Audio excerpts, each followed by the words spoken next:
साथियों नमस्कार, मेरा नाम है पवन कुमार और आप देख रहे हैं राजपथ भारत। आज जिस थम पे हम बात करने जा रहे हैं, बेगानी शादी में अब्दुल्ला दीवाना, ये चर्चा का बिंदु बन गया है।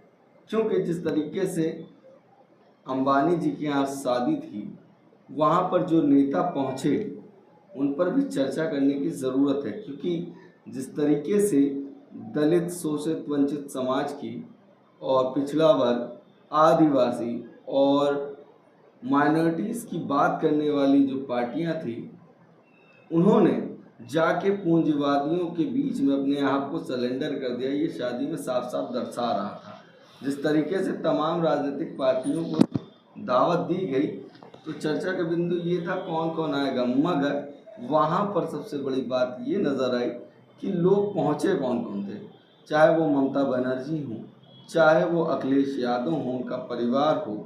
दूसरी बात, लालू जी तो पहुँचे ही पहुँचे, उनके साथ उनका पूरा परिवार पहुँचा। राबड़ी देवी भी पहुँची, तेजस्वी भी पहुँचे, तेज प्रताप भी पहुँचे और पूरा परिवार उनका पहुँचा। वहीं पे शिवसेना से भी टीम पहुँच गई। तो जो लोग इस तरह की बात करते थे अडानी अंबानी की, चुनाव के टाइम भारतीय संविधान पर ये लोग बात करते थे, समानता की बात करते थे और साफ साफ ये बात कहते थे कि दलित, शोषित, वंचित समाज और जो माइनॉरिटीज़ हैं, अल्पसंख्यक है, उन लोगों के हक की बात करते थे। तो वो जो इस देश के पूंजीपति पे लगातार वाद विवाद करते थे, उनकी दावत पे पहुंचना कहीं ना कहीं सवाल खड़ा करता है।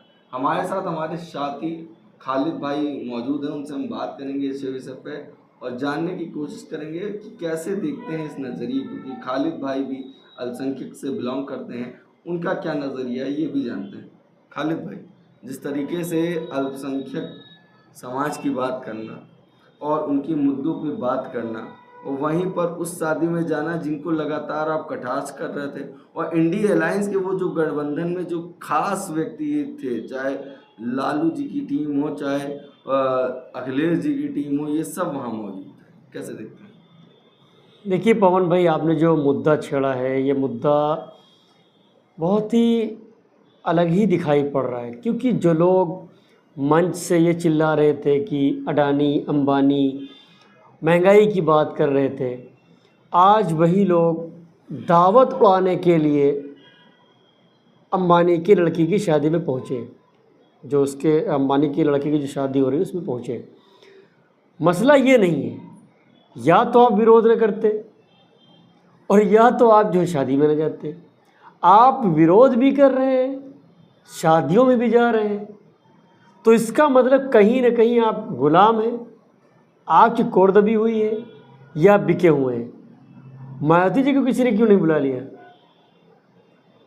मैं तो कहना चाह रहा हूँ कि जो बसपा सुप्रीमो हैं या आकाश आनंद हैं, उनको क्यों नहीं बुलाया गया? क्योंकि पता था अंबानी को कि अगर जो है हम बीएसपी के सुप्रीमो को अगर दावत देंगे तो वो आएंगे ही नहीं। क्योंकि उनका जो समाज है, जो उनसे जो जुड़े हुए लोग हैं, उन पर भरोसा करते हैं। बात आई यहाँ शादी की। अब आप पवन भाई देख लीजिए, हाल ही में कि शादी उसकी ख़त्म नहीं हो रही है। आईपीएल ख़त्म, वर्ल्ड कप ख़त्म, 20 मैच ख़त्म, ठीक है, अब वो जो है और मैच होने वाले, लेकिन उसकी शादी नहीं ख़त्म हो रही है। जो इंसान जिसकी शादी की वजह से जियो सिम महंगा कर दिया गया हो, एक अभियान चल रहा है। अब एक डाटा आया है, लगभग 70 लाख सिमें जो है वो जियो से बीएसएनएल में पोर्ट हो गई हैं।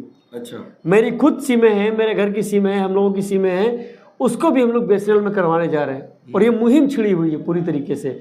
भाई इतना रिचार्ज कौन करवा पाएगा? अपना लेकिन मेरा कहने का मतलब है पवन भाई यहाँ पर ये कि अखिलेश यादव को शादी में नहीं जाना चाहिए। या तो ढिंडोरा ना पीटते, सामाजिक न्याय की सही बात, समाज की बात कर रहे हो, संविधान की बात कर रहे हो, महंगाई की बात कर रहे हो, सेकुलरिज्म की बात कर रहे हो, नौकरी की बात कर रहे हो। अभी किसी मुस्लिम की अगर मॉब लिंचिंग हो जाती तो अखिलेश यादव नहीं जाते हैं। और इसी साहब चिल्ला के बाद ओवैसी साहब ने कही कि जब किसी मुसलमान की मॉब लिंचिंग होती है या किसी दलित की मॉब लिंचिंग होती है, अखिलेश यादव कहाँ भाग जाते हैं? तो कहीं ना कहीं ये चुनाव में व्यक्तिगत संबंध, चुनाव के बाद व्यक्तिगत संबंध हो रहा है, अपना स्वार्थ देखा जा रहा है, अपनी कामयाबी के लिए, परिवार के उत्थान के लिए। ये कहीं दावत तो नहीं लोग खाने गए थे। ये जो पार्टियां थी जो इंडिया अलायंस के साथ थे, तमाम लोग ये कह रहे हैं कि कांग्रेस का नेता नहीं गया, मगर उनके साथ जुड़े जो गठबंधन थे, जो लगातार इस मुद्दे की बात कर रहे थे, वहीं पर राहुल गांधी भी बात कर रहे थे, और जो आज विपक्ष में मजबूत बल से संसद में बोलते हैं, उनके साथ जो लोग बैठते हैं वो आज उनके विरोध जा रहे हैं। तो यानी कि गठबंधन पे भी सवाल उठता है कि कैसा गठबंधन है, अगर राहुल गांधी नहीं जाते हैं तो बाकी क्यों जा रहे हैं? यानी कहीं ना कहीं से तो घर से टच है। देखिए एक चीज़ आपको बता दें, जहाँ तक हमें जानकारी है, जो सोच जो समझ अखिलेश यादव के अंदर होनी चाहिए वो अभी तक फ़िलहाल नहीं है। अगर आपने कहा कि वहाँ पर राहुल गांधी नहीं गए, तो हो सकता है कि किसी नेता ने मना किया हो कि वहाँ मत जाइए, लेकिन आपको बता दें कि जहाँ तक हमने सुना है, बताया ये भी जा रहा है कि अखिलेश यादव वो जिद्दी आदमी है और वो दावत का शौकीन आदमी है। अच्छा। वो जाएगा। हाँ। लेकिन मसला ये है कि ये बात दावत की नहीं है, ये सामाजिक न्याय की जी बात है। जी, लगातार भारतीय संविधान मैं उसी पे आ रहा हूँ। ये लेकिन जिस तरीके से ये पब्लिक को उल्लू बना के और इस तरीके से पवन भाई बातें कर रहे हैं कि लोग परेशान हैं, महंगाई से परेशान हैं और सारा धन अंबानी अडानी के पास चला गया, तो क्यों जा रहे हो दावत खाने? क्यों पब्लिक को अंधा कर रहे हो? क्यों जनता को जो है उसके साथ धोखा कर रहे हो? ये चीज़ बहुत जल्द, इस बार जनता ने किसी तरीके से वोट दे दिया, क्या उसके मन में था? भाई सबको अपना अपना राइट है, लेकिन दावत खाने से कहीं ना कहीं पब्लिक बहुत आहत है और इस दावत का इनको रिजल्ट बहुत जल्दी देगी। कहीं ना कहीं मेरी ये सवाल उन लोगों से भी उठता है कि जिस तरीके से सोशल मीडिया प्लेटफॉर्म पर तमाम इन्फ्लुएंसर थे, तमाम बुद्धिजीवी लोग थे, तमाम चिंतक थे, जो कांग्रेस और तमाम जो गठित दल हैं उनकी बात कर रहे थे, कवायद कर रहे थे, और वहीं पर जब इस तरीके से मामला होता है और ये सब जो शादियों में पहुंचते हैं, तो आप उन पर सवाल क्यों नहीं कर रहे हैं? वो सोशल मीडिया प्लेटफॉर्म के लोग जो तमाम इस लोकसभा चुनाव में बात कर रहे थे इंडिया अलायंस की, वो अडानी अंबानी के साथ नहीं है, और लगातार उनको उन मुद्दों पे खींच रहे थे कि अडानी अंबानी बीजेपी के साथी हैं। वहीं राहुल गांधी भी कहते थे कि हम उनके साथ नहीं हैं। खुद मुकेश अंबानी उनको इनविटेशन देने जाते हैं, उनके साथ जो गठित संगठन है उनको भी बुलाया जाता है, तो बाकी सब पहुंच जाते हैं। और सबसे बड़ी बात ये, इस दावत में जो सबसे बड़ी बात है, इन लोगों के सवाल ना आना कैसे देखते हैं कि जो तमाम सोशल मीडिया चैनल है, आपका भी प्लेटफॉर्म है, आप भी विषयों पे बात करते हैं, मगर इन लोगों का सवाल ना उठाना कहीं कोई सौदेबाजी तो नहीं है? देखिए आपने जो एक बात कही कि दावत पे खैर अभी तक कोई नहीं बोला है। बड़े बड़े चैनल जो चिल्लाते हैं, बड़ी बड़ी बातें करते हैं बैठ के स्टूडियो से, इसी लखनऊ के अंदर विपक्ष मजबूत हो गया है, अडानी की साइकिल पंचर हो जाएगी, ये हो जाएगा, वो हो जाएगा, जो मुंह में आता है। लेकिन ये जो आपने सवाल उठाया है, अभी तक किसी चैनल ने नहीं उठाया है जी। मैं पर डे देखता हूँ, एक्टिव रहता हूँ उस चीज़ पे। कहीं ना कहीं जुबान सिली हुई है, और आपने जो बात कहा है बंधे लफ्ज़ों में, ये शक के दायरे में चीज़ आ रही है कि आखिरकार क्यों नहीं बोला जा रहा है, क्यों नहीं बातें की जा रही है। इसका मतलब कहीं ना कहीं दाल में काला है। और अभी तो एक चीज़ और है जो आपने बात कही, उसमें मैं जोड़ना चाहूँगा, 2012 से पहले अंबानी दावत का इन्विटेशन क्यों नहीं देने गए, ये भी मैं बता दूँ अपने लोगों को जो सब्सक्राइबर्स हैं। कहीं ना कहीं बसपा सुप्रीमो से एक बार ये बात हुई थी कि रिलायंस के पेट्रोल पंप उत्तर प्रदेश में खोल दिए जाएं तो हम आपको अच्छी हेल्प कर सकते हैं आर्थिक रूप से, मगर बसपा सुप्रीमो ने साफ साफ इस बात को दरकिनार किया और पहले कहा कि वहाँ पर लोग जो काम करेंगे उनकी जो आर्थिक जो आप सहयोग करेंगे, जो सैलरी आप देंगे, क्या रखेंगे, और उसके बाद हर साल इंक्रीमेंट होना चाहिए। ये जब तमाम बातें बसपा सुप्रीमो ने रखी और प्रमोशन का भी रखा, तो वो पीछे हटते हुए दिखे। तभी वो 2012 तक रिलायंस के पेट्रोल पंप नहीं खुल पाए थे। बसपा सुप्रीमो हमेशा जनता के साथ रही है। वहीं पे तमाम लोग आज सौदेबाजी कर रहे हैं, उस शादी में पहुंच के कौन सा रिश्ता निभाने जा रहे हैं। और बसपा सुप्रीमो वहीं पर देख लीजिए, जब मुख्यमंत्री बने थे योगी आदित्यनाथ, तब भी नहीं पहुंची थी, ना उनकी टीम से कोई पहुंचा था। वो इस बात की समर्थन थी नहीं, वो जनता से जो बात कही उन बातों के साथ थी। इसको कैसे देखते हैं? देखिए, पहली चीज़ तो यहाँ पे हम आपसे बताएंगे कि बसपा सुप्रीमो की अगर बात करें तो बसपा सुप्रीमो का मामला ये है मायावती जी का कि उनकी ज़ुबान से निकला हुआ लफ्ज़ वो एक बहुत मायने रखता है, वो लोहे की तरह होता है, पत्थर की लकीर कहा जाता है। और आपने सही कहा है, नेता तो बदलते हुए हमने बहुत देखे हैं अपने जीवन में, लेकिन अगर बात करें बसपा सुप्रीमो की तो ऐसा मैंने नेता नहीं देखा है। रिलायंस, इसी अंबानी की बात कर रहा हूँ कि अंबानी की हिम्मत नहीं थी कि वो रिलायंस का पेट्रोल पंप ओपन कर सके, क्योंकि मायावती ने जो बातें रखी थी बसपा सुप्रीमो ने, उस पर वो एग्री नहीं हुआ, क्योंकि उसको चोरी करनी थी। उस आदमी को चोरी का मकसद ये है कि उसने खुल के बातें नहीं की कि हम जनता के साथ क्या करेंगे, कितनी सैलरी देंगे, क्या हमारा रहेगा। आज देखिए बीजेपी गवर्नमेंट आ गई, बीजेपी गवर्नमेंट के साथ साथ किस तरीके से अंबानी और अडानी फल फूल रहे, लेकिन भाई विपक्ष जो झंडोरा पीट रहा है वो शादियों में जा रहा है। आपने जो सवाल उठाया है, बसपा सुप्रीमो के करीब आना, कोई उद्योगपति हो या कोई भी हो, इतना आसान नहीं है, क्योंकि उनके लफ्ज़ जो उनके मुंह से जो निकल गया वो निकल गया। जो नीति है उनकी, मतलब आप कहना अनुशासन जो उनका है और उनकी जो चीज़ें हैं उसकी बराबरी कोई नहीं कर सकता है। उन्होंने जो कह दिया तो कह दिया, हाँ, अपनी बात पे वो अटल रहती है। मगर वो बात जो कहती भी है तो वो जनता की हित की बात कहती है। अगर आपको अपनी कंपनी डेवलप करनी है, आपको अपने पेट्रोल पंप चलाने हैं या आपको अपना होटल चलाना है, तो उसमें देश के हित में क्या हो रहा है उस तरीके की बात रखते हैं। वहीं पर इस शादी में जो सबसे बड़ा सवाल उठता है सोशल मीडिया प्लेटफॉर्म पर, जो हमने आपसे पूछा, तमाम चैनल लगातार इंडिया अलायंस का समर्थन कर रहे थे। कई मीटिंगों में राहुल के साथ भी बैठे, अखिलेश के साथ भी बैठे, उनकी प्रोग्राम्स भी दिखाए, उनकी जनसभाएं भी दिखाएं और हर प्रेस कॉन्फ्रेंस भी दिखाई। मगर आज जिस तरीके से ये सोशल मीडिया प्लेटफॉर्म के लोग अगर सवाल नहीं कर रहे हैं और अगर ये बात अब नहीं बोलना है, तो कहीं ना कहीं उनके ऊपर भी अभी सवाल निशान नहीं उठेंगे। सवालिया निशान उठेंगे नहीं, उठना शुरू हो गए हैं। यहाँ उठेंगे वाली बात है ही नहीं, क्योंकि मैं चैनल के तो खैर नाम किसी का नहीं लूँगा, लेकिन जो बड़ी बड़ी बातें करते थे, जो स्टूडियो से गला फाड़ते थे कि गठबंधन ये करेगा, चलिए ठीक है, मानते हैं, अच्छी बात है, विपक्ष मजबूत है, सारी चीज़ें हैं, हम भी मानते हैं, लेकिन कहने का मतलब है कि ये क्या है, एक जुबान से गाली बक रहे हो, दूसरे फिर दोबारा मिलने जा रहे हो। अजीब यह हाल है, जनता को बेवकूफ़ बनाए पड़े हो। क्या ज़िंदगी भर जनता तुम्हारी गाड़ी में धक्का लगाती रहेगी? हमेशा तुम हिंदू मुस्लिम कलर दिखा के वोट ले लेते हो। इस बार अगर बीजेपी नहीं जीती तो संविधान, अगर इस बार बीजेपी जीत गई तो संविधान बदल जाएगा, इस बार बीजेपी जीत गई तो दलित मारा जाएगा, इस बार बीजेपी जीत गई तो नौकरियां नहीं, नौकरियों की बात करते हो, बीजेपी आ गई तो मुस्लिम मारा जाएगा। यार कब तक डराओगे पब्लिक को, कब तक उल्लू बनाओगे?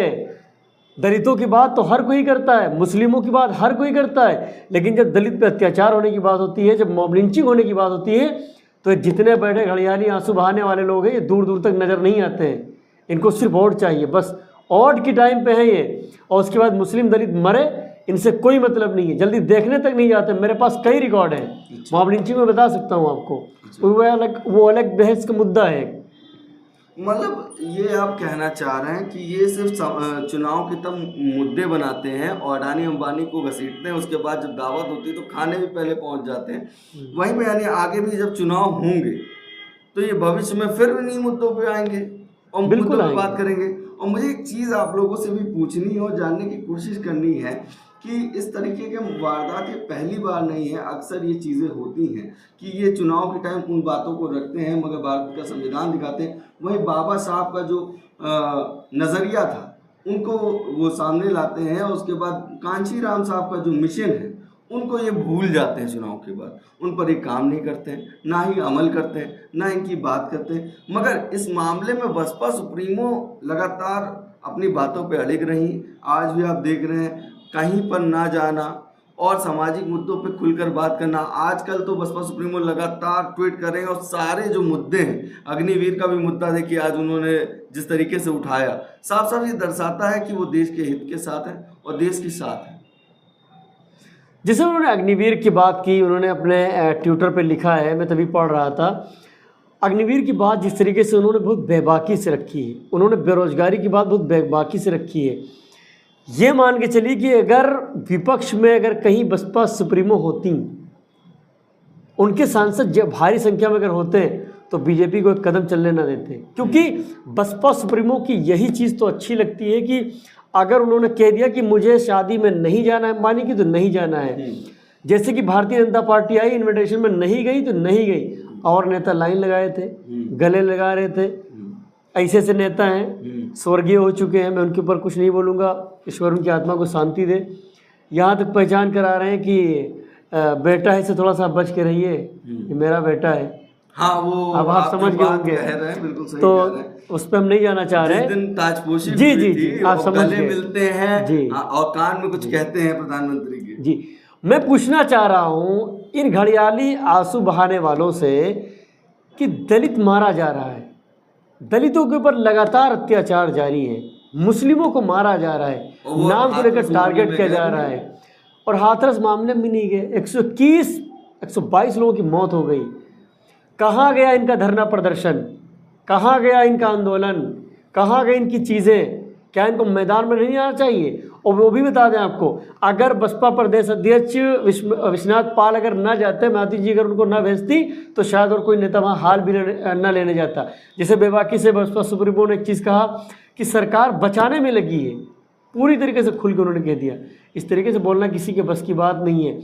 मायावती जब बोलती है, लोग कहते हैं बोलती नहीं है, पता होना चाहिए। मैं दर्शकों को बताना चाहूँगा कि मायावती का एक लफ्ज़ बोलना वो एक मायने रखता है। ये नहीं कि अखिलेश यादव की तरह बोल दो कि अंबानी अडानी ने देश को लूट लिया फिर दावत खाने चले जाओ। मायावती के अंदर वो चीज़ नहीं है। मायावती ने कह दिया कि यहाँ ये चीज़ होनी है तो होनी है, फिर कुछ भी हो। वो अपने अनुशासन से, अपनी चीज़ों से, अपनी गाइडलाइन से वो खिलवाड़ नहीं करती है, अपनी चीज़ों में बहुत सख्त रहती है वो। मतलब एक बात मैं कहूँगा जो सामने निकल के आती है, सेकुलरिज्म और सामाजिक न्याय की बुनियाद पर बने राजनीतिक दल इस देश के करोड़ों दलितों, पिछड़ों, आदिवासियों, अल्पसंख्यकों, शोषितों, वंचितों, पीड़ितों और महिलाओं और उपेक्षित के हक अधिकार की रक्षा कभी नहीं कर सकते। ये बात सामने आ रही है। कहीं ना कहीं जो लोग जो अक्सर इन मुद्दों पर बात करते थे, आज वो सामने नहीं दिख रहे हैं। कहीं ना कहीं वो शादी में जाना साफ साफ ये दर्शाता है कि आप कितना लोगों के लिए समर्पित हैं। मैं ये बात सिर्फ इसलिए नहीं कह रहा हूँ कि ये किसकी शादी है और क्यों गए। तो चुनाव के वक्त अगर आप ऐसे मुद्दे सामने लाते हैं, फिर उसके बाद उनके लिए आप समर्थन दिखाते हैं, तो साफ साफ ये दर्शाता है कि इस जनता के साथ, इस देश के संविधान के साथ छलावा करते नजर आ रहे हैं। कैसा लगा हमारा वीडियो कमेंट करके जरूर बताइएगा। बाकी बने रहिए हमारे चैनल के साथ। धन्यवाद। बाकी सबसे बड़ी बात है एक और कि बुलाया किसको गया, अंबानी जी किसके यहाँ गए, इनविटेशन किसको दिया, पूरी मतलब प्राथमिकता दी, ये भी नज़रिया आपको देखना चाहिए। बेगानी शादी में अब्दुल्ला दीवाना कौन है? बाकी बने हमारे चैनल के साथ। धन्यवाद।